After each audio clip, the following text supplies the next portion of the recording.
کیونکہ ہم کمزور ہیں، اپنے آپ کو گناہوں سے بچانا، خاص طور پر آج کل کے ماحول میں جہاں پہ لیفٹ رائٹ اوپر نیچے ہمارے اوپر مسلسل نفس شیطان کا ایک وار چلتا رہتا ہے، اپنے آپ کو مسلسل نیکی میں لگائے رکھنا، ایک پاک دامنی والی زندگی گزارنا، اپنی نگاہوں کی حفاظت کرنا، زبان کو بچا کے رکھنا، استقامت کے ساتھ عبادت میں لگے رہنا، جو نیکیاں اللہ رمضان میں کرنے کی توفیق دیتے ہیں انہی کو آگے بڑھائے رکھنا.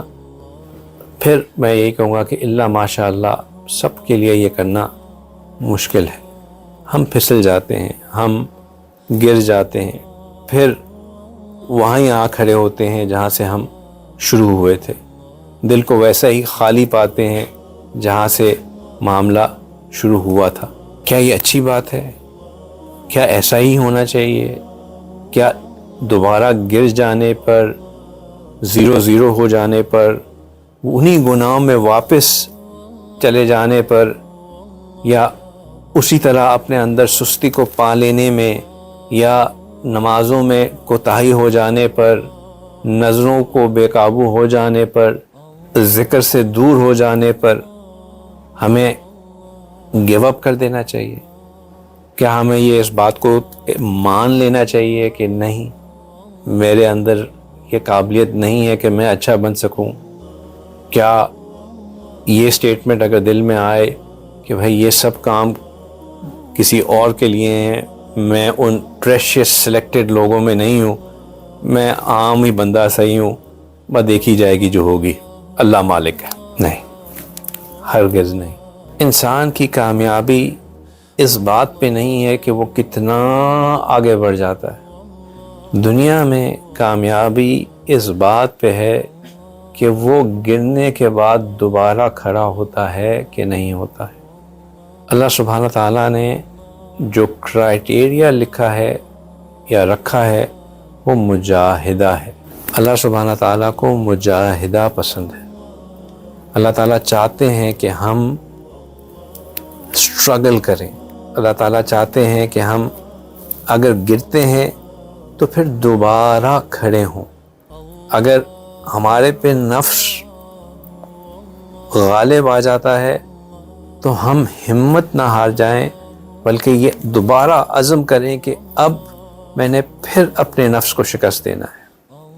اگر ہم گناہوں کی گھاٹی میں اس کی تہہ پہ بھی چلے جاتے ہیں تو وہاں پہ یہ اللہ سے غالب گمان رکھیں، پازیٹیو اوپینین رکھیں، اللہ کا حسن ظن رکھیں کہ میرا رب رحیم ہے، غفور ہے، وہ مجھے ضرور بالضرور معاف کرے گا، اور پھر اللہ سے دوبارہ رجوع کریں.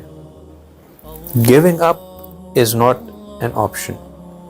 گیونگ اپ از ناٹ، یہ آپشن ہی نہیں ہے، اٹس ناٹ اے چوائس. صرف ایک چوائس ہے، وہ یہ ہے کہ مسلسل اسٹرگل کرتے رہنا، مسلسل اسٹرگل کرتے رہنا، مسلسل اسٹرگل کرتے رہنا. اللہ تعالیٰ اس مجاہدہ کرنے کو اتنا پسند کرتے ہیں، اتنا پسند کرتے ہیں کہ جو اس مجاہدے کو کرتا ہے اللہ تعالیٰ اس کو دگنا ریوارڈ دیتے ہیں،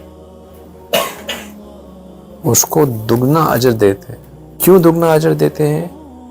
ایک اجر دیتے ہیں اس نیکی کرنے کا جو اس نے کی، اور ایک اجر دیتے ہیں اس کمزوری کو اوور کم کرنے کا جو کہ اس کو اس نیکی کرنے سے روک رہی تھی. جس شخص کے لیے نیکی کرنا آسان ہے اس کو بھی اجر ملتا ہے، لیکن جس کے لیے نیکی کرنا مشکل ہے اس کو اس سے دگنا اجر ملتا ہے. اور یہ چیز ہر چیز میں ہے.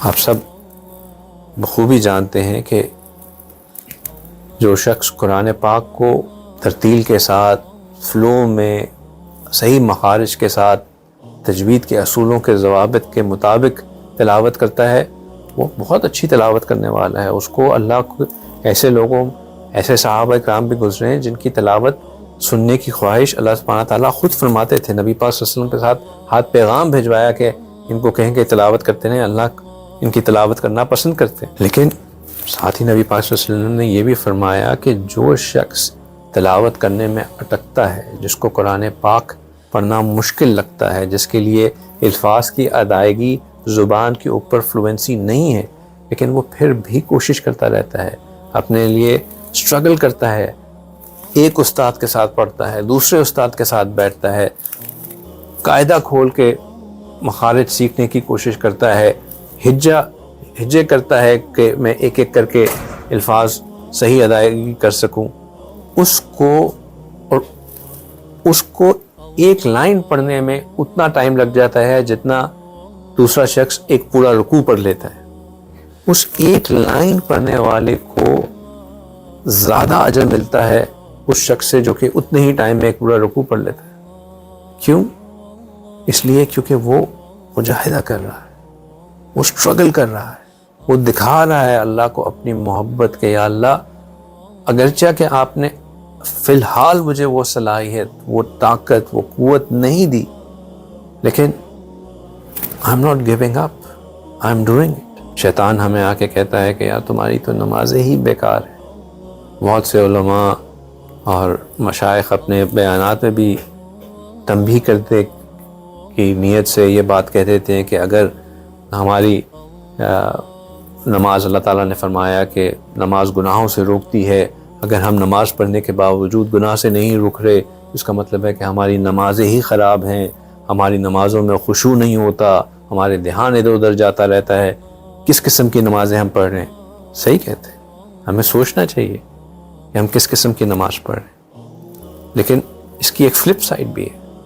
اس کی فلپ سائڈ یہ ہے کہ اگر مجھے اس بات کا احساس ہے کہ میرا نماز کے اندر خشوع نہیں ہے، اور میں نے سیکھا ہے کہ نماز میں خشوع پیدا کرنے کے لیے کن کن چیزوں کو کرنا ضروری ہے، میں اہتمام کے ساتھ وضو کرتا ہوں، نماز سے پہلے، وقت سے پہلے جا کے مسجد میں بیٹھتا ہوں، اپنا سنتوں کی ادائیگی کرتا ہوں، پھر نماز میں پورے خشوع خضوع کے ساتھ تکبیر اولیٰ کے ساتھ داخل ہوتا ہوں۔ ہاں، جب تک میں رکوع تک پہنچتا ہوں میرا خیال ادھر ادھر ڈگمگا جاتے ہیں، میں پھر اپنے آپ کو واپس چیک کرتا ہوں، پھر واپس اپنے آپ کو اللہ کے سامنے حاضر کرتا ہوں۔ نماز میں 2-3 دفعہ میرے پیر اٹیک ہوتے ہیں، کبھی جب میں قعدہ میں بیٹھتا ہوں تب ہوتا ہے، کبھی سجدے سے کھڑے ہونے کے بعد ہوتا ہے، لیکن میں پھر اپنے آپ کو جو ہے واپس اللہ کے سامنے حاضر کرتا ہوں، اور سلام پھیرتے ہی میں صدقے دل سے اللہ سے استغفار کرتا ہوں، استغفر اللہ استغفر اللہ استغفر اللہ۔ تو میرا یہ سب کچھ کرنا، یہ محنت کرنا، اپنے آپ کو بار بار چیک کرنا، واپس اپنے آپ کو اللہ کے حضور پیش کرنا، واپس اپنی سوچ کو کھینچ کے نماز پہ فوکس لانا، اپنی نظروں کو اس جگہ پہ جمانا جہاں پہ ہونا چاہیے، نماز سے پہلے کی ہوئی تیاری، یہ سب اللہ سبحانہ تعالیٰ کو بہت پسند ہے۔ یہ رائگاں نہیں ہے، this is not waste of time, یہ اللہ کو پسند ہے۔ اللہ سبحانہ تعالیٰ پسند کرتے ہیں ہمارا مجاہدہ کرنا، والذین جاہدوا فینا لنہدینہم سبلنا، کہ وہ جو کہ مجاہدہ کرتے ہیں ہمارے لیے، ہماری راہ میں، ہم ضرور بالضرور ان کو اپنی راہ دکھائیں۔